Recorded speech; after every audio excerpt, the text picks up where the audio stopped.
Well, it's a very good day to be a Nigerian.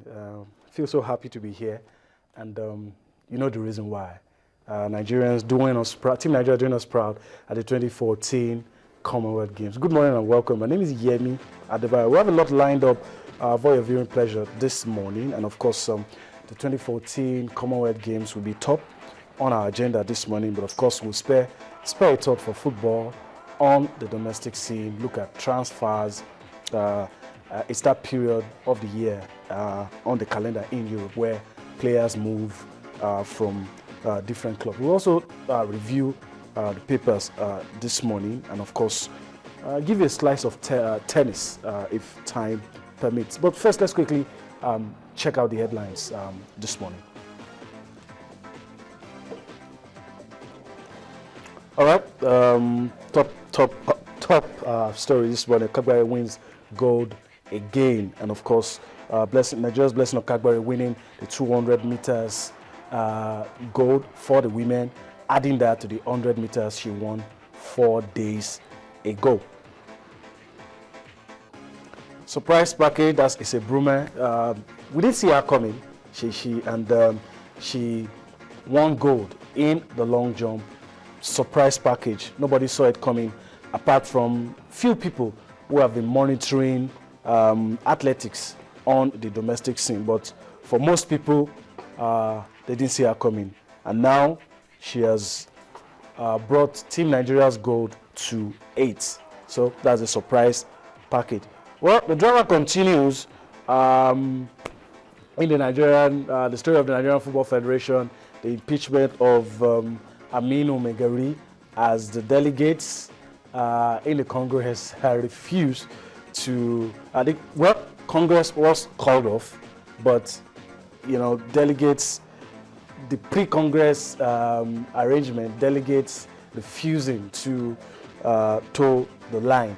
That's the feelers we are getting, that the delegates refuse to toe the line. Well, world number 2 for both the men and the women, Rafael Nadal and Li Na, will not be in the US Open. Well, there are chances Nadal might be there, but he's pulling out of a lot of tournaments as we speak, and he might just not be there. So world number 2 for the guys and for the ladies may not be in the last Grand Slam of the year. All right, that's the headlines this morning. Let me quickly introduce my partner on the show this morning, Kunle Philip. It's good to have you here again. Yeah, good morning, Yemi. It's a very beautiful Friday morning. I'm so happy to be here. Yeah, it's been drizzling. Absolutely. It's been drizzling, and it was hard getting here, but we got here because we love doing what we do at this time of the day. Well, let's bring you yesterday's golden moments at the 2014 Commonwealth Games. Blessing Okagbare in the 200 meters for the women, and of course, women's long jump, 2 gold medals, making it 8 for Team Nigeria. Join us again.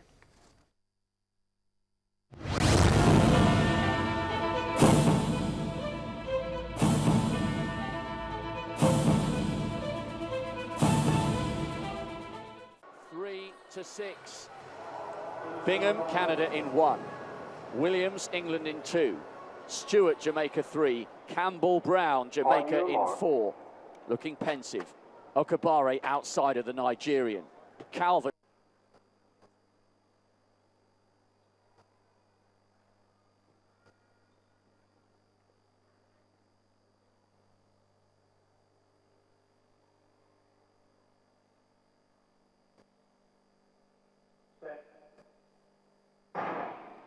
Okagbare going for a historic sprint double, and she's got out of the blocks well. Also in lane 2, McLaughlin for Jamaica, but it's Okagbare with Henry Robinson alongside her, and she's put distance between herself and the field. But in lane 2, McLaughlin's right up there, and McLaughlin might just have the advantage. This is a real battle, but the strength of Okagbare bringing it home, and Williams comes through to take the silver medal.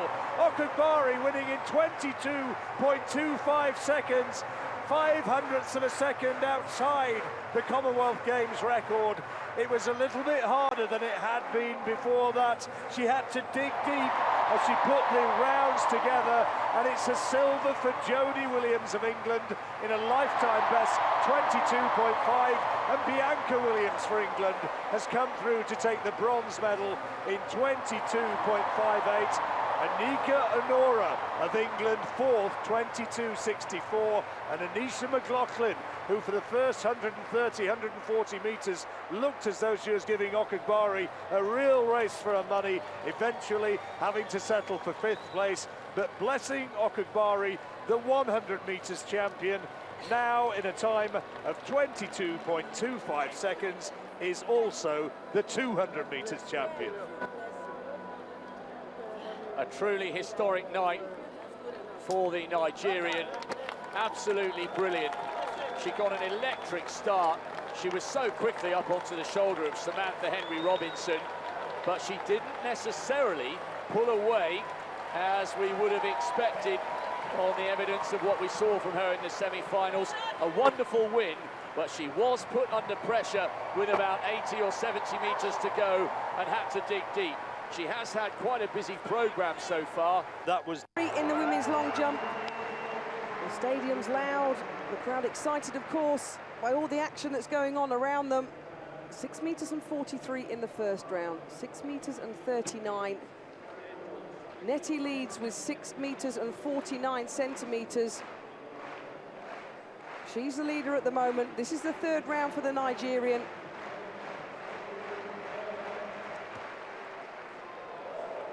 Oh, yes, that's a bit better. The technique came together a lot better than on the previous two jumps. She's going to challenge the lead here as a Nigerian athlete. Arrived here with a season's best of only 6 metres and 40, remember. So she surpassed that in the first.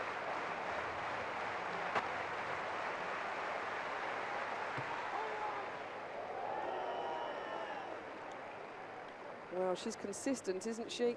She started with 6 metres and 43 today, then went 6.39, and then put out the lead at the moment of 6 metres and 56.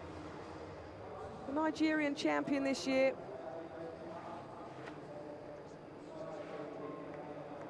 She's very consistent. Speed, distances, good on the board. Third place, so she does get her moment on the podium, but the gold and the... Well, truly golden moments, period where you feel proud to be a Nigerian. At some point, most of us felt, I mean, winning 10 gold couldn't be possible. But now we're getting close. Yeah, absolutely. We're getting close. Very, very close. Getting close. I think Before I allow you, maybe we should look at the medal table. What it looks like 8 a.m. this morning, as an 8 a.m. this morning, what the medal table look like, so we can pinch ourselves a little and just realize that we have won 8 gold. I'm very sure it's going to come up on screen. 8 gold. I mean, that's it. Well, the teams on top doesn't really matter to me. absolutely. Well, but England, well, first place as at 8 a.m. this morning, followed by Australia, Canada, Scotland, New Zealand, Nigeria. 8 positions on 8 gold. Kunle, how does it make you feel? Yeah, it makes me feel very, very good, because I think I watched the 200 meters final with a lot of, I was quite emotional, because I felt that in a very long time, you look at the game of athletics as the biggest in any all sports competition, and you know, it hasn't been, it's been a long time that Nigeria's flag has been hoisted in the 100, 200 meters from both male and female category, apart from the 1994 where we had Marion Yali. Outside Africa, we've not been... Well, yes, that's exactly what I'm saying. So, you know, in the world, before, when we used to have the likes of Alila Togunkoya, maybe on Yali, we were forced to reckon with, even at the world level. Olympics, the other athletes, the big athletes, a good run for their money. But this time around, we have seen Blessing Okagbare, you understand, bringing back those memories. I think it was really a very emotional time for me, because I watched with trepidation. I was on tenterhook still as she actually won it. I felt very, very excited. All right. Wasn't just Blessing yesterday, where other athletes were doing as well? Yeah. Didn't win gold. Samson Clark absolutely won bronze for Nigeria in wrestling, and that was good. Blessing Obuduru as well. I mean, this is the bout. 8 points. His opponent, his South African opponent, was not able to get a single point. Yeah, I think it was actually favored to actually win a gold medal.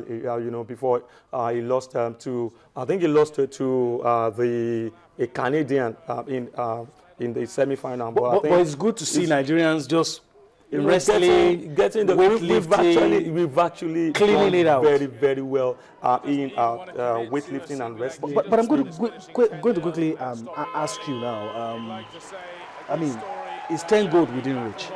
Absolutely, 10 gold is actually within reach. We still have athletics for by 100 and meters. that's Odunayo. Yeah, the lady that announced our presence on the global scene with that beautiful dance. That maybe we'll get to see a medal presentation. That was Marion Yali there as well, giving support to Team Nigeria. I was hoping we'll get to see Odunayo there, but I mean, interesting times.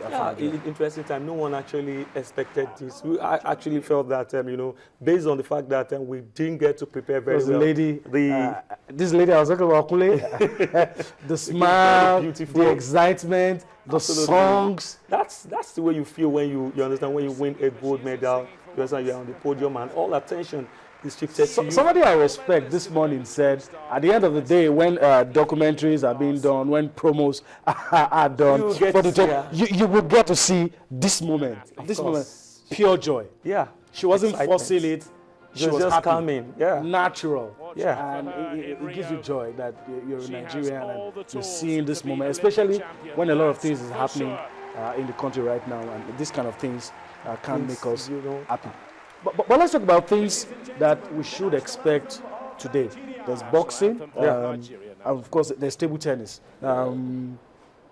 For boxing, if Akpochi, I'm really looking at him. He might. He's in the semi-final. He's going to be taking on a Canadian in the semi-final. We also have Canadians are good in boxing. They are very good in boxing, but we have to take a look at as a kind of boxer. If it is, you want to say, really stands a very, very good chance against his Canadian opponent. I think the other two, we also have two other boxers who are also going to be competing in the semi-final today. So probably before the day runs out. Okagbare is there as well in the 91 kilogram category. Of course, there's also Edith Ogoke. Who also will be competing in the quarterfinal. I think at the end of the day, at the end of today, we should be getting to see probably three of them in the final of their different categories, and that should amount to probably more gold medals. If you get to the final, I mean, you're sure of a medal. I mean, you don't know the color, absolutely, but you're sure you're going to get a medal. So Ifeanyi Jagba also will be in action in the 91 category, like we said. So there's still a lot to expect. But of course, you can trust us. If anything happens and Nigeria wins a medal, you're going to hear it from us first. Okay? So that's our bit on the Commonwealth Games, just in case anything happens. But Nigeria is not participating till sometime in the afternoon. So, but if anything happens, well, David Rudisha, I think that's something else. Today, what's his name? Usain Bolt will be involved in the relays. And yesterday, David Rudisha lost 800 meters to Niger. Yeah, it was surprising for me. It was surprising because the Somalian who actually got over him at the Olympics. He actually won, but this time around, it proved was close. It was very close, and towards the last lap, he was able European to countries recruiting Africans now, and getting the results. Just reducing. That's why I was very happy when Okagbare defeated a Nigerian in the colours of England, in the colours of England, in person of Onora yesterday. Okay, so the relays for that's somewhere we still have hopes for the ladies. Yeah. But we have to be afraid of the Jamaicans. Of course, yes, because if you look at the fact that about two of them actually made it to the final of the 100 meters, you want to say yes, they really have a very good chance. And also England too, we really have to be very good. But I think with the performance and with the kind of spirit at the Team Nigerian camp right now, you want to say Nigeria really have a very good chance of clinching the gold medal. Yeah, I share your optimism. All right, let's move on. Let's go on a break. When we come back, we'll come to the domestic scene. We'll look at what's happening as the drama continues with the Nigerian Football Federation. Join us again.